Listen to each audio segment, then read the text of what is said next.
Hello September, and apparently autumn.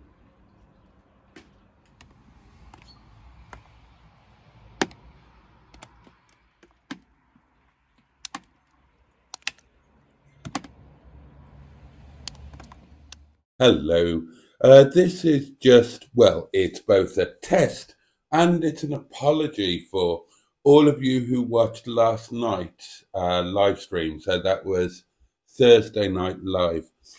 We had a lot of sound issues. Thank you for bearing with. And I did find out the cause of said sound issues. It was indeed a malfunctioning mic, or two malfunctioning mics, because the cheap Chinese plug on my charging station over there had failed. Now, I should have guessed that, really. If you remember, regular viewers, the other cheap charging plug, or one of the other ones that I had down there, failed. And that was why I had to do all of this rewiring job. You remember it from the last video, where I was drilling through into all of the cupboards and creating the power supplies for my iPad here and for you, the camera over there. Well, of course, the one charging the microphones was from the same batch, so I should have guessed that that was likely to fail as well. So that was charging the microphone case, which then provides the charge to the microphones. It wasn't doing so. The microphones were not charged, and that is why there was all of the clipping. So apologies that that live turned out to be semi-disastrous.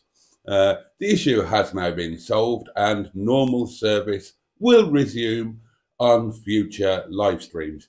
In other words, it'll still be the same old crap as usual, but at least you won't be getting the crackling. So there you go. Formula One on 5 Live. It's not even been a week since Max Verstappen's record-equalling 9th consecutive Grand Prix victory scored on home soil in the Netherlands. And Formula One is already back racing. With their slippery car. And picking up on that little bit of debris out on track that Fernando Alonso ran over, that was off Norris's car. Lando Norris, as I mentioned earlier, running the aero rake on his car. That's come off. Now he's just got Flovis on half his rear wing, but it was his car that the debris came. Is he just having the longest kip in history? Or has he actually coughed it? I think he's coughed it. Oh, poor little chap. Caught in his own web. And ironically, he's trapped himself, but he can't eat himself. Well, it's just approaching 5 o'clock, and here I am once again at the restaurant. But extraordinarily, a lady has just walked past with the most unbelievably jiggly breasts. I mean, I don't mean that offensively, or certainly not sexually. They were just, they were incongruous, really. They were kind of poking out in front of her as if they were resting on a tea tray, but they were jiggling markedly and, gosh, as if they were in time with invisible music and completely out of step with the rest of her body. It was an extraordinary thing. It was like a pair of jiggling breasts walking along with a person just incongruously attached to the rear of them. Most odd. I'm glad I wasn't eating soup at the time, or drinking soup, or inhaling soup, or whatever it is you're supposed to do with soup. Ooh. Ouch.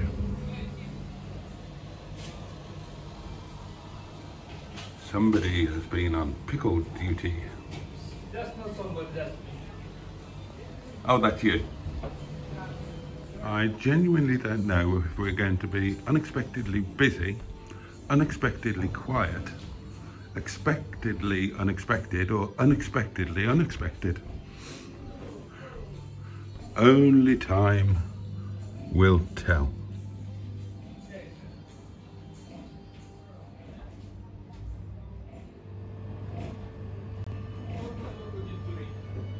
check these out, my lovelies. Now, earlier on, happened to be passing, so I had a cheeky little nip into young Graham's because he had a pair of these off a car that he was braking. Do you know what they are? Some of you probably will. These are seatbelt tidies for MGF or TF.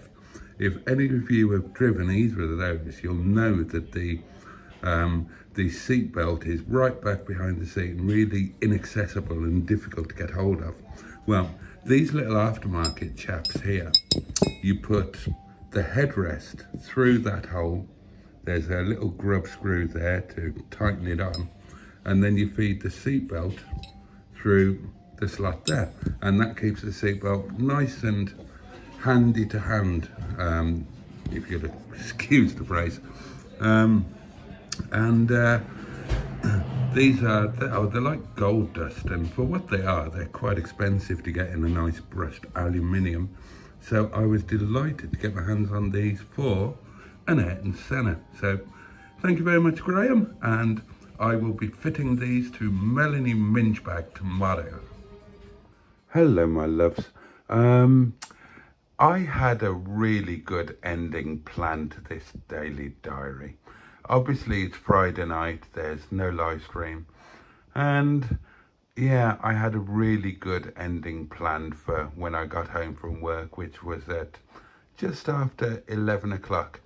But unfortunately, I've just spent the last 2.5 hours on the phone to Bernard, and as a result, I'm not even sure if I can be bothered to make supper and eat.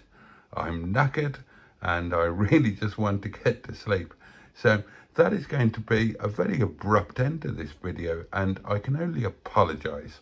And I promise you I will try to do better tomorrow and not let and not let Bernard and not let Bernard get in the way of my videoing activities. I genuinely had a really good thing planned for tonight, and none of it has happened. Oh dear. There we are. I mean, this is it. This is the point of the daily diaries. It's not staged. It's not planned. It's just, it was supposed to be a little 5-minute insight into my daily life.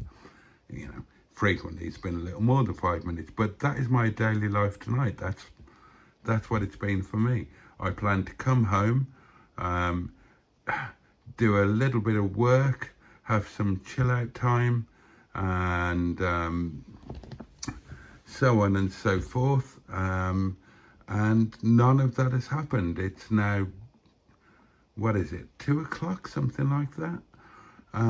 And I've done nothing. I've got no supper planned. I'm too tired to even eat supper.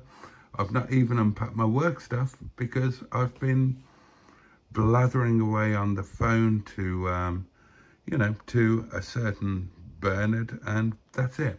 That's what tonight has been for me, and I guess that means that that's what today's. Sorry, I'm doing hand gestures, and you can't see them because they were down here instead. Oh, look, books. Yeah, so that's what the daily diary is for you. So, yeah, it is what it is. All right, darlings, whatever. Thank you so much for watching this. Thank you for being you and being generally amazing. And I'll catch you tomorrow. Good night, darlings. Much love. I pretty much don't want to admit what time it is when I'm about to eat this. See you in the morning.